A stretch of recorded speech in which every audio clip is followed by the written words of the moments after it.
আত্মরোধের সংকল্প প্রকাশ করে। এবং আমরা দেখেছি গাজায় প্রতিদিন যে রক্তপাত, যে ধ্বংস চলছে, তা কোনো একক সরকারের ব্যর্থতা নয়, বরং এটি একটি আন্তর্জাতিক ব্যর্থতার ফল।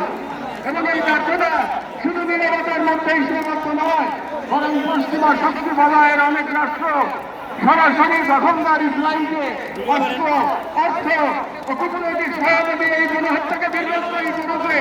এবং এই বিশ্ব ব্যবস্থা দখলদার ইসরায়েলকে প্রশ্নবিদ্ধ না করে বরং রক্ষা করার বন্ধুবিরায় নেমেছে।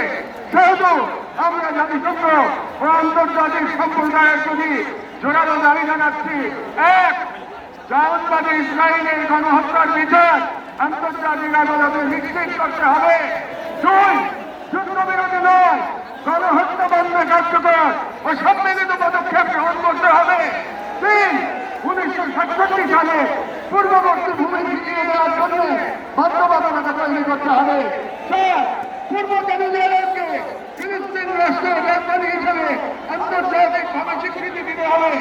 এবং পাঁচ, ফিলিস্তিনের রাষ্ট্র নিয়ন্ত্রণ, নিরাপত্তা এবং রাষ্ট্রীয় সার্বভৌমত্ব প্রতিষ্ঠার পথ উন্মুক্ত করতে হবে। কারণ এই মুহূর্তে বিশ্ব ব্যবস্থা যে ন্যায়ের মুখোশ পড়ে আছে, গাজার ধ্বংসস্তূপে সেই মুখোশ ঘটে পড়েছে।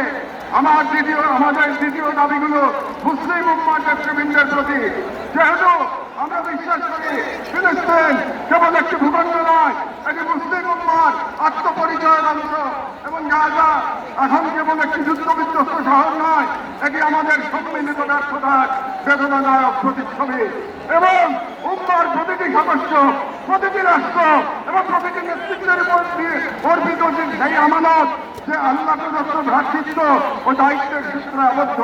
এবং ইসরায়েল একটি অবৈধ দখলদার গণহত্যাকারী রাষ্ট্র, যা মুসলিমদের প্রথম কিবলা ও একটা পুরো জনগোষ্ঠীর অস্তিত্ব নিশ্চিহ্ন করতে সর্বশক্তি নিয়োগ করেছে। এবং ভারতের হিন্দুত্ববাদ আজ এই অঞ্চলের জায়নবাদী প্রকল্পের প্রতিনিধিতে পরিণত হয়েছে। মুসলমানদের বিরুদ্ধে সুপরিকল্পিত দমন নির্যাতন চালিয়ে যাচ্ছে। এবং ভারতের সম্প্রতি ওয়াকফ সম্পত্তি আইনে হস্তক্ষেপের মাধ্যমে মুসলিমদের ধর্মীয় ঐতিহাসিক অধিকার ধারণ করা হয়েছে, যা উম্মার জন্য একটি স্পষ্ট সতর্কবার্তা।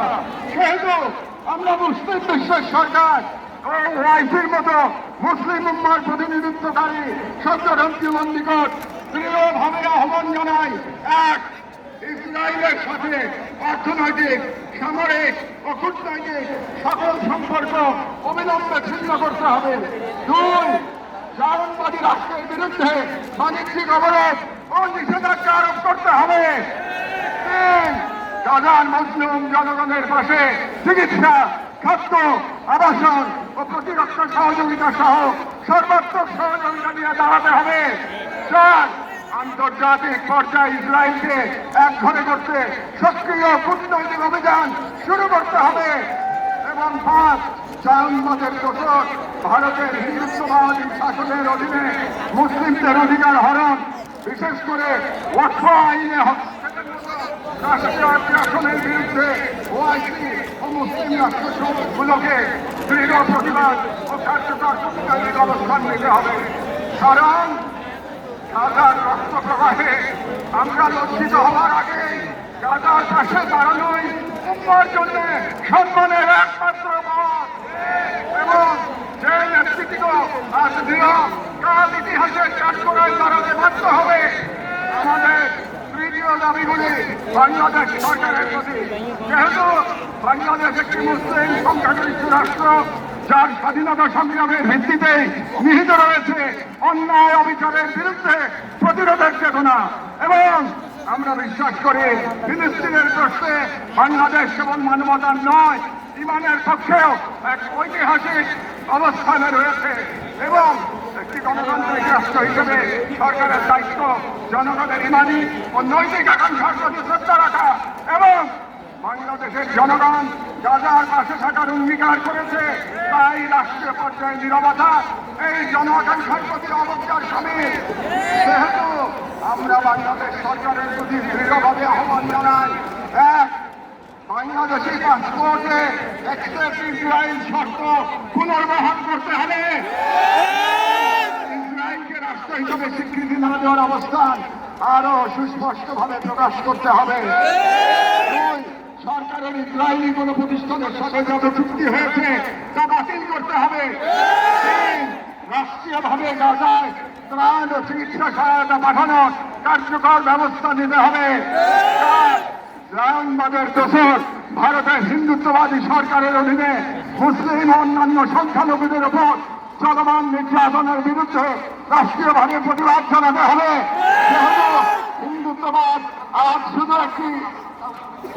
যেহেতু হিন্দুত্ববাদ আজ শুধু একটি স্থানীয় মতবাদ নয়, বরং আন্তর্জাতিক চাইনিজ ব্লকের অন্যতম দোষর। ছয় পাঠ্য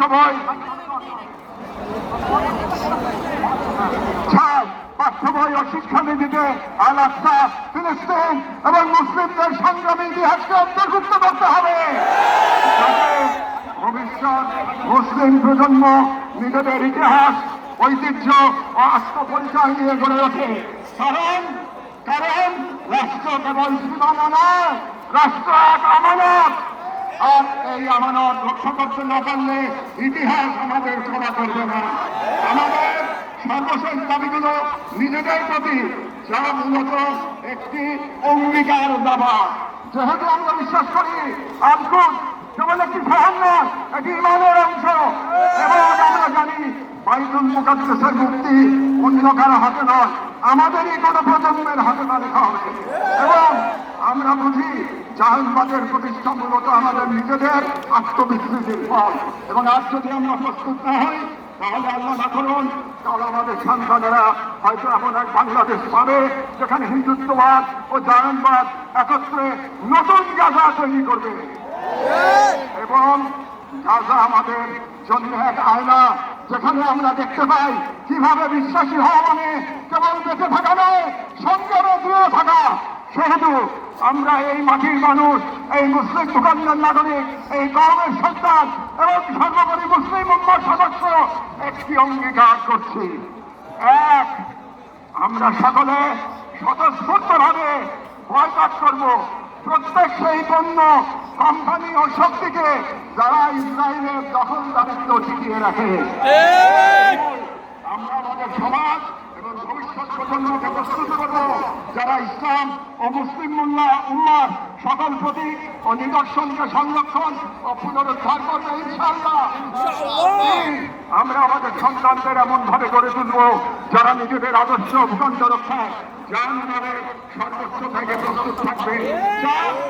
আমরা বিভাজিত হব না, কারণ আমরা জানি বিভক্ত জনগণকে দখল করতে দেরি হয় না। আমরা ঐক্যবদ্ধ থাকবো যাতে এই বাংলাদেশ কখনো কোনো হিন্দুত্ববাদী প্রকল্পের পরবর্তী গাজায় পরিণত না হয়। আমরা শুরু করব নিজেদের ঘর থেকে, ভাষা, ইতিহাস, শিক্ষা, সংস্কৃতি, অর্থনীতি, সমাজ সবখানে এই অঙ্গীকারের ছাপ রেখে আমরা মনে রাখবো গাজার শহীদরা কেবল আমাদের দোয়া চান না, তারা আমাদের প্রস্তুতি চান। শেষ কথা, শান্তি বর্ষিত হোক গাজার সম্মানিত অধিবাসীদের উপর, তাদের উপর যারা নজিরবিহীন সবর করেছেন, যারা বিশাল ইমানের প্রমাণ দিয়েছেন, যারা ধ্বংসস্তূপের মাঝেও প্রতিরোধের আগুন জ্বেলেছেন, বিশ্বের নিরাপত্তা উদাসীনতার যন্ত্রণা হাসি মুখে বুকের মাঝে ধারণ করেছেন। শান্তি বর্ষিত হোক তাদের প্রতি যারা নাম রেখে গেছেন ইজ্জতের খতিয়ানে। শান্তি বর্ষিত হোক হিন্দ রাজব, রিম এবং সাদি আবু সালেহ সহ সকল শহীদদের উপর, যাদের রক্ত দ্বারা গাজার পবিত্র ভূমি আরো পবিত্র হয়েছে, যাদের চোখে ছিল প্রতিরোধে অগ্নিশিখা।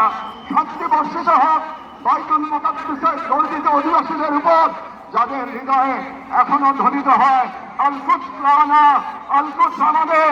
গাজার জনগণকে অভিনন্দন। আপনারা ইমান, সবর আর কুরবানির মহাকাব্য রচনা করেছেন, দুনিয়াকে দেখেছেন ইমান আর তাওয়াক্কুলের শক্তি।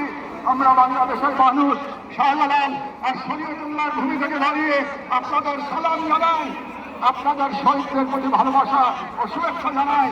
আর আমাদের কণ্ঠে উচ্চারিত হয় এই দোয়া, হে আল্লাহ, গাজার এই সাহসী জনমতকে তুমি সেই পাথর বানিয়ে দাও যার উপর গিয়ে ভেঙে পড়বে চাইনিজদের সব ষড়যন্ত্র।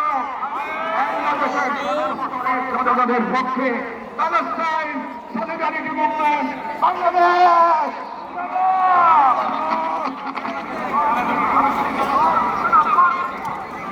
ফিলিস্তিন ফিলিস্তিন ফিলিস্তিন ফিলিস্তিন ফ্রি ফ্রি ফ্রি ফ্রি।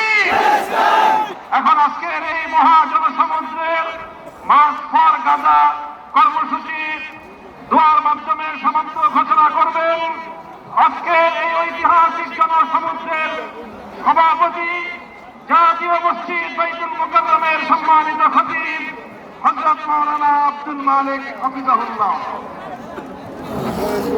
আসসালামু আলাইকুম। আমরা সবাই